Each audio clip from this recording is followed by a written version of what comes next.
भगवद गीता का दूसरा अध्याय पूरे गीता का सार माना जाता है।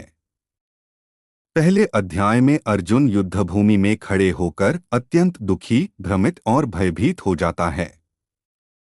अपने ही संबंधियों, गुरुओं और मित्रों को सामने देखकर उसका मन कमजोर पड़ जाता है।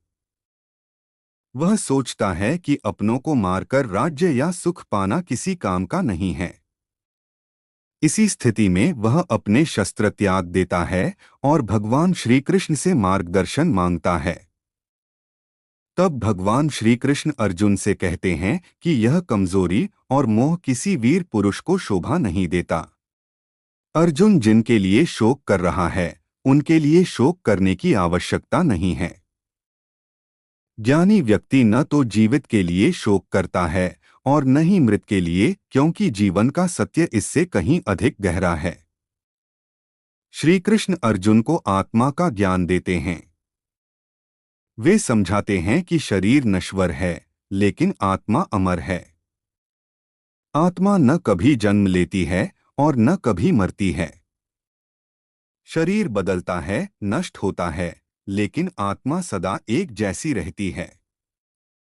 जैसे मनुष्य पुराने कपड़े छोड़कर नए कपड़े पहनता है, वैसे ही आत्मा पुराने शरीर को छोड़कर नया शरीर धारण करती है। इसलिए शरीर की मृत्यु को लेकर शोक करना अज्ञानता है। भगवान बताते हैं कि आत्मा को कोई भी नष्ट नहीं कर सकता। न शस्त्र उसे काट सकते हैं, न आग उसे जला सकती है, न पानी उसे भिगो सकता है और न हवा उसे सुखा सकती है। आत्मा अविनाशी, शाश्वत और सर्वव्यापक है। इस ज्ञान से डर और शोक अपने आप समाप्त हो जाते हैं। इसके बाद श्री कृष्ण अर्जुन को उसके कर्तव्य की याद दिलाते हैं। अर्जुन एक क्षत्रिय है और क्षत्रिय का धर्म है अन्याय के खिलाफ खड़ा होना। धर्मयुक्त युद्ध से बढ़कर उसके लिए कोई कर्तव्य नहीं है। यदि वह युद्ध नहीं करता तो उसका अपयश होगा और लोग उसे कायर कहेंगे।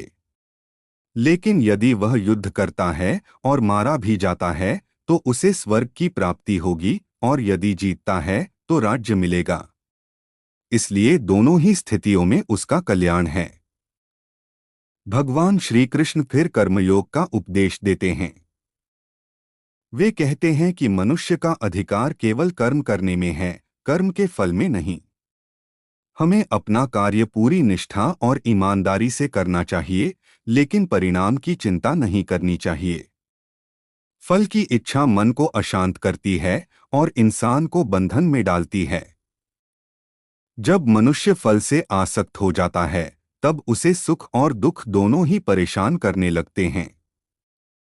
श्री कृष्ण बताते हैं कि बिना स्वार्थ के किया गया कर्म ही निष्काम कर्म है।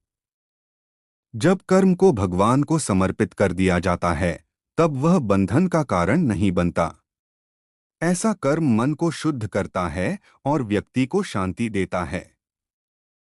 सुख और दुख, लाभ और हानि, जीत और हार को समान भाव से स्वीकार करना ही सच्चा योग है। इसके बाद भगवान बुद्धियोग की बात करते हैं। बुद्धियोग का अर्थ है विवेक और समझ से काम करना। जब बुद्धि स्थिर होती है, तब मनुष्य भावनाओं में बहकर गलत निर्णय नहीं लेता। ऐसी बुद्धि व्यक्ति को सही मार्ग पर ले जाती है और कर्मों के बंधन से मुक्त करती है। श्री कृष्ण यह भी समझाते हैं कि केवल भोग, धन और स्वर्ग की इच्छा रखने वाले लोग जीवन के सत्य को नहीं समझ पाते। मनुष्य को इन सब से ऊपर उठकर आत्मज्ञान की ओर बढ़ना चाहिए। केवल बाहरी सुख स्थायी नहीं होते। अध्याय के अंत में श्री कृष्ण स्थितप्रज्ञ पुरुष का वर्णन करते हैं। स्थितप्रज्ञ वह व्यक्ति होता है जिसकी इच्छाएं शांत हो चुकी होती हैं। वह दुख में विचलित नहीं होता और सुख में अहंकार नहीं करता। उसकी बुद्धि स्थिर रहती है और वह अपनी इंद्रियों को वश में रखता है। जो व्यक्ति अपनी इंद्रियों को नियंत्रित कर लेता है, वही शांति को प्राप्त करता है। भगवान कहते हैं कि इच्छाओं और अहंकार से मुक्त होकर जो व्यक्ति आत्मज्ञान में स्थित हो जाता है, वही सच्ची शांति पाता है।